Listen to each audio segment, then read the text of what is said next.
नमस्कार दोस्तों, स्वागत है आप सभी का किसान बुलेटिन में और मैं हूं आपके साथ पारुल यादव।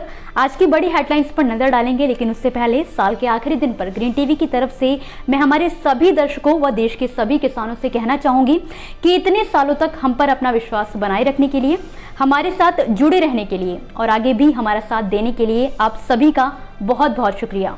उम्मीद है कि आने वाला साल आप सभी के जीवन में ढेरों खुशियां और हरियाली वाली खुशहाली लेकर आएगा।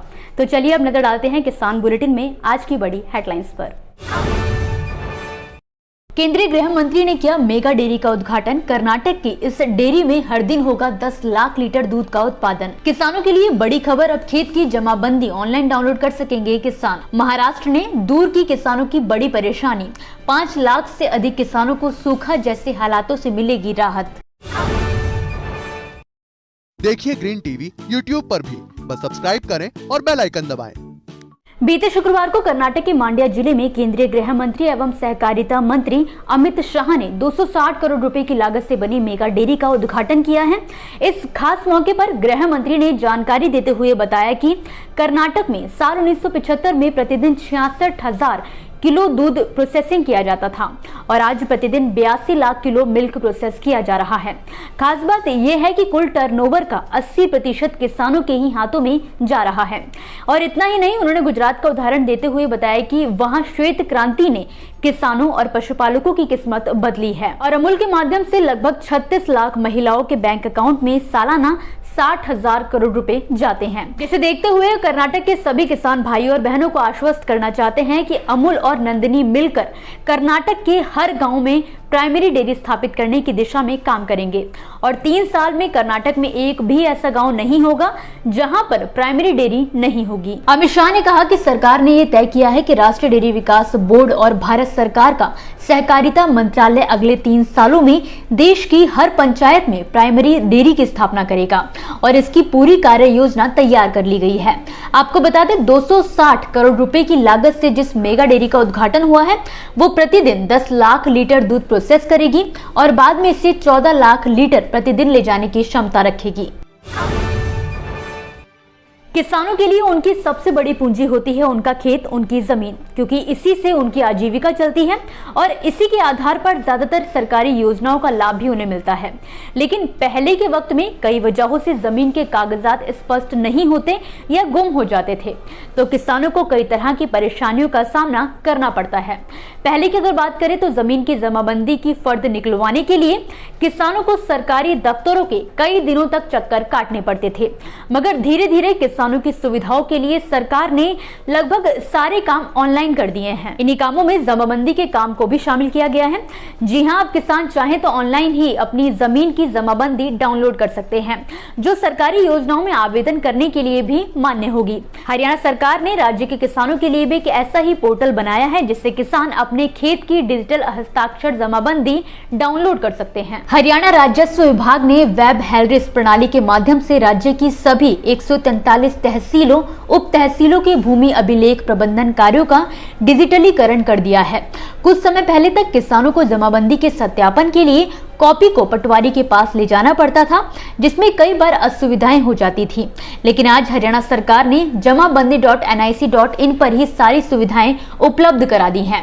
खास बात यह है कि इस ऑनलाइन पोर्टल से डाउनलोड की गई जमाबंदी कानूनी तौर पर मान्य होगी। दरअसल खेत की ऑनलाइन डाउनलोड की गई जमाबंदी या फर्द पर QR कोड अंकित रहेगा, जिसके चलते दस्तावेज को अपने आप में वेरीफाई माना जाएगा।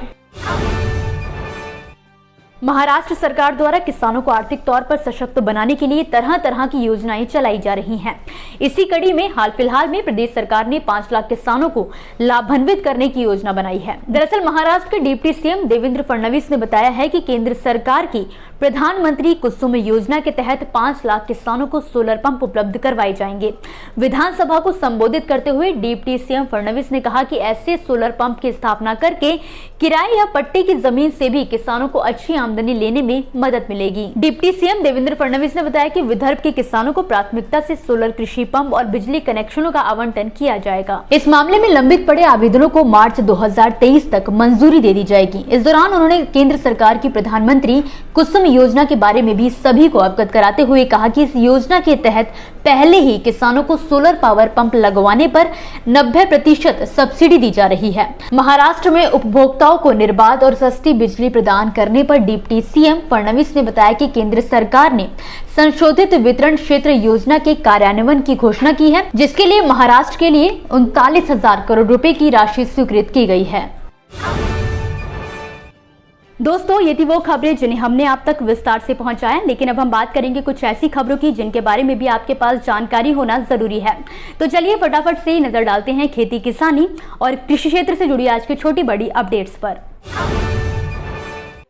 किसानों के लिए एक खुशखबरी है। बहुचर्चित नैनो डीएपी की आधिकारिक मंजूरी अगले 1 से 2 दिनों में मिलने की उम्मीद जताई जा रही है। जी हां, भारतीय कृषि अनुसंधान परिषद यानी कि ICAR ने सुझाव दिया है कि इसे 1 वर्ष के लिए अस्थायी रूप से जारी किया जाए। वहीं जानकारों का कहना है कि नैनो डीएपी के मार्केट में आने से किसानों को काफी ज्यादा फायदा होने की उम्मीद है। उनका फर्टिलाइजर पर होने वाले खर्च आधे हो जाएंगे। तो वहीं उर्वरक मंत्री मनसुख मंडाविया ने बीते गुरुवार को इस बारे में ज्यादा जानकारी देते हुए बताया है कि जैव सुरक्षा और टॉक्सिसिटी टेस्ट से पता चला है कि नैनो डीएपी सुरक्षित है। ऐसे में इसकी अंतिम मंजूरी जल्द ही मिल जाएगी। हरियाणा में जमीन अधिग्रहण के खिलाफ बड़े किसान आंदोलन का आगाज हो गया है। किसानों के आंदोलन के ऐलान के साथ केएमपी एक्सप्रेस वे के साथ साथ बनने वाला ऑर्बिटल रेल कॉरिडोर खतरे में पड़ता नजर आ रहा है। नए साल की शुरुआत में ही कुंडली मानेसर एक्सप्रेस वे पर किसानों का धरना शुरू होने जा रहा है। तो वहीं 5 जनवरी को मांडौडी गांव के पास केएमपी टोल पर किसानों का धरना शुरू हो जाएगा। इसके अलावा झज्जर और सोनीपत जिले के किसानों से ये आंदोलन शुरू होने जा रहा है और धीरे धीरे पूरे हरियाणा के किसानों को आंदोलन से जोड़ा जाएगा। उत्तर प्रदेश के घाटमपुर में इन दिनों अन्ना मवेशियों से किसान काफी ज्यादा परेशानी में हैं। क्षेत्र के गांव-गांव में लगभग 2000 अन्ना मवेशी घूम रहे हैं, जिससे किसानों की फसल का नुकसान हो रहा है। घाटमपुर तहसील क्षेत्र के पतारा, केवड़िया, तेजपुर, बाल्हा, पारा, सजेती, अनूपुर समेत कई गांवों में अन्ना मवेशियों का आतंक जारी है। यहां पर अन्ना मवेशी कई बार लोगों को दौड़ा-दौड़ाकर उन्हें घायल भी कर चुके हैं, जिसकी शिकायत कई बार किसानों ने घाटमपुर तहसील पहुंचकर घाटमपुर एसडीएम को शिकायत पत्र देकर भी की है, मगर उनकी कोई सुनवाई नहीं की गई। छत्तीसगढ़ के दुर्ग भिलाई में टमाटर के दाम में एकाएक गिरावट आई है। इसके पीछे का प्रमुख कारण ज्यादा उत्पादन होना बताया जा रहा है। दरअसल बीते वर्ष दिसंबर में टमाटर का रेट 20 से 30 रुपए प्रति किलो था। बीते सीजन में किसानों को ज्यादा फायदा हुआ था। इसे देखते हुए किसानों ने टमाटर फसल की ज्यादा खेती भी की थी। अब ज्यादा रकबे में खेती करने से उत्पादन भी बढ़ गया है। ऐसे में इस साल टमाटर का दाम अचानक से गिर गया है। उत्तर प्रदेश के निवासियों के लिए एक बेहद बड़ी खबर सामने आ रही है। यूपी के शहरी क्षेत्रों में खेती के अलावा व्यवसाय या आवास के लिए जमीन का इस्तेमाल करने से पहले संबंधित विकास प्राधिकरण की इजाजत लेना अनिवार्य कर दिया गया है। आपको बता दें कि उत्तर प्रदेश सरकार के इस आदेश के अनुसार विकास प्राधिकरण क्षेत्र के अंतर्गत स्थित किसी भी भूमि का उपयोग कृषि से अलग प्रायोजन के लिए घोषित किए जाने से पहले संबंधित विकास प्राधिकरण से विधिवत इजाजत लेना अनिवार्य है। इसी के साथ आज के किसान बुलेटिन की बड़ी खबरों में फिलहाल के लिए बस इतना ही। आप देखते रहिए ग्रीन टीवी। फिलहाल के लिए मुझे दीजिए इजाजत। नमस्कार। देखिए ग्रीन टीवी YouTube पर भी, बस सब्सक्राइब करें और बेल आइकन दबाएं।